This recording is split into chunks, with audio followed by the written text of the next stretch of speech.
Yan mga ka-experience, no. Kita nyo naman, no, Nissan TD27 po to, no. Pero caravan po yung katawan niya mga ka-experience. Yung van ko Nissan, no.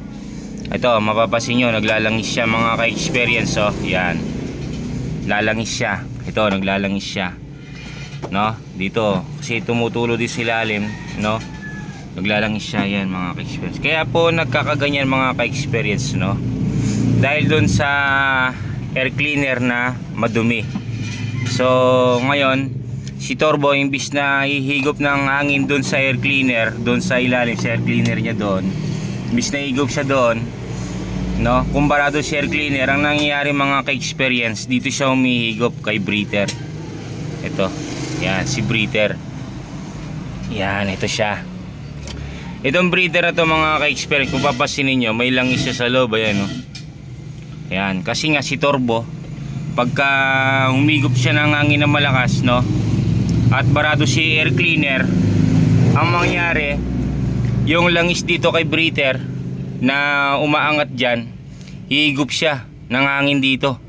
Hihigop siya ng hangin dito papunta dito kay turbo. Ngayon si turbo, no, magkakaroon siya ng langis. Hihigupin naman ni intake manifold. Yan, hihigupin naman ni intake manifold. Ngayon pagka nahigop ni intake manifold, meron langis yung hangin. Meron langis yung hangin sasama dito. Yan, ngayon papasok dito sa mga barbula, no, sa cylinder head mo, papasok sa ilalim doon sa may piston, no. Yan, so papasok siya doon, puputok. Ngayon may kasamang langis si diesel. Ngayon ang mangyari, yung usok mo lalabas doon sa tambutso, no. Pandarin lang natin mga ka-experience para makita natin. Yan, so nilagyan ko siya ng battery bat para safety.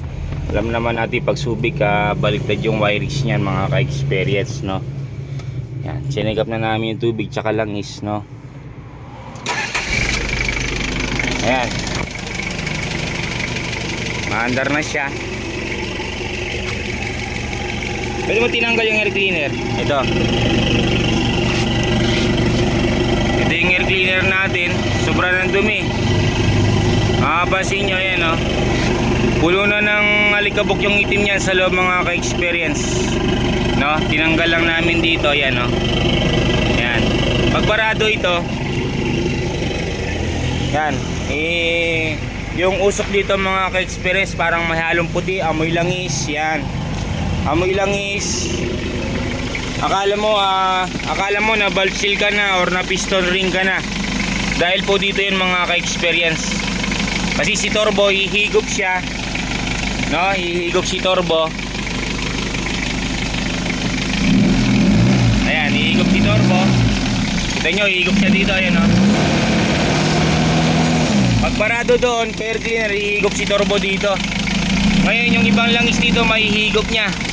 Hihigopin ni turbo, yun nga, pupunta doon kay intake manifold at pasasabugin ni piston na may kasamang diesel na may langis. Kaya mangyari doon na puti yung lalabas doon na usok.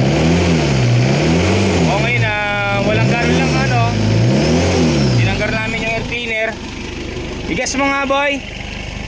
Wala na siyang usok, oh. Tignan nyo, gas mo. Wala na siya yung puti na usok, wala na.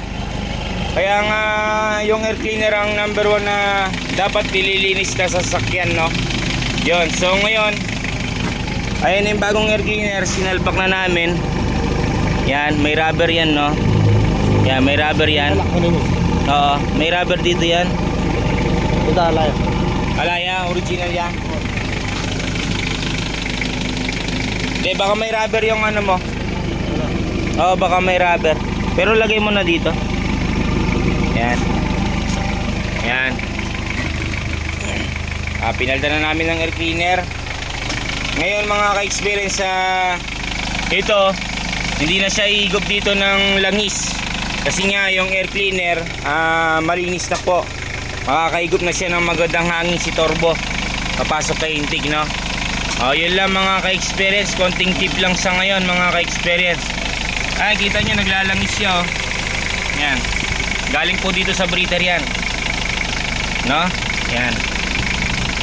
Kaya yung iba, ito pinuputol to. Lalagyan ng cat's oil. Yun, yung lagay ng langis dito. Para yung langis nalalaglag lang doon yung hangin. Hangin to hangin lang. Yung langis nalalaglag doon sa nabibili yun mga ka-experience, no? Update ko kayo pag may nabili po tayong mga ganun mga ka-experience. So yun lang, TD27 mga ka-experience. Ngayon na nakalagay na yung air cleaner, gas natin. Wala na yung puti.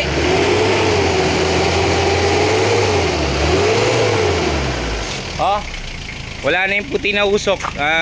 Parang carbon na lang siya mga ka-experience. Ayan, dito po nilalagay yung mga air cleaner ng TD27 mga ka-experience. Nasa side po niya. So yun mga ka-experience, no, hanggang dito na lang. Sana may natutunan kayo kahit pa paano mga ka-experience, no. Pagka sobrang ng itim tong air cleaner nyo, yan, kahit nabugaan nyo ng hangin to, yung itim niya yan sa loob hindi po mawawala, no. Kaya yung alikabok na yan barado na doon sa mga butas ng filter. So kailangan talagang palitan para si turbo hindi po hihigop ng langis kay filter niya na yan. Hindi siya higop ng langis mga ka-experience, no? Yun, maraming salamat mga ka-experience, no? Hanggang dito na lang po tayo mga ka-experience dahil bibiyahin na naman po kami mga ka-experience, no? Yan, maraming salamat po sa nanonood. Huwag po nyo kalimutan na i-subscribe, i-like, share na rin po mga ka-experience, no? At pindutin mo na rin yung bell para doon sa darating na video ma-update ko po kayo mga ka-experience. Maraming salamat po. Thank you po sa inyo mga ka-experience. Yan, pinababa na natin. Yan, tapos papalinis natin, no. Pinapalinis natin mga ka-experience. Thank you po.